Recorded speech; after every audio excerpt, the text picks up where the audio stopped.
May buntag, Kugon. Happy araw, Kugon Digos. Kita-kit sa diha kay maglibreng gupita para sa abreskwila. Tira na bay. Wa lagi.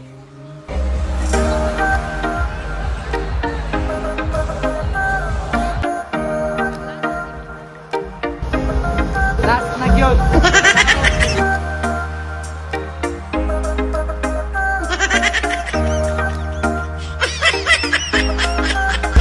Ayap na taon niya. Last Kugon. Dumas Kugon. Tira dabay. Wa lagi. Ako si Balong, ang barbirong bunguton diri sa Digos. Tarabay, ubani ko ninyo, mag-free haircut tabay. Happy 75th araw ng Kugon day mga bay, no? Atong mapasalamaton bay ang iski chairman nga si Dali Mark Salingatag ug ang barangay captain bay nga si Danilo B. Sato. Kay tungod nila bay na imbitahan ta diri sa barangay Kugon aron makahatag ta og free haircut service sa mga Kugonsenyos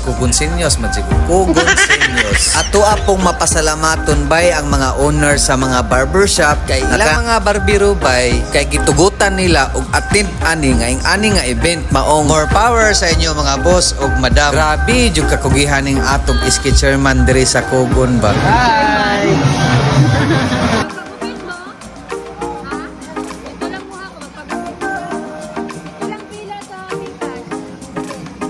Maong more power sa inyo mga kabarber. Salamat kayo sa pag-attend ninyo diri sa Barangay Kugon, Digos City.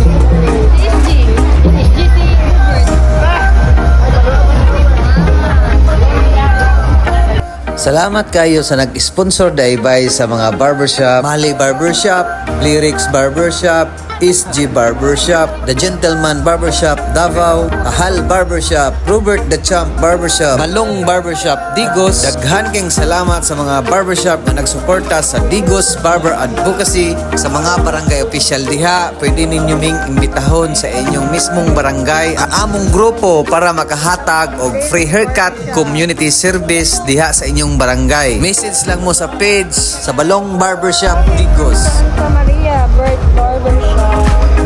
Ito barbershop. From Davao City. Ayan, so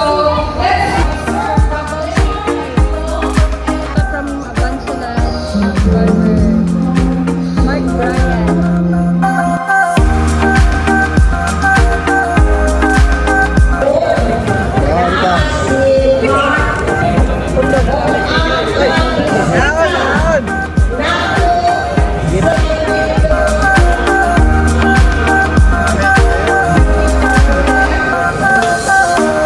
Salamat Davao Barbers Advocacy Digos Chapter, Digos Barbers Community o sa mga barberong naka-attend. Salamat kayo og more power. Maong tira dabay. Wa lagi.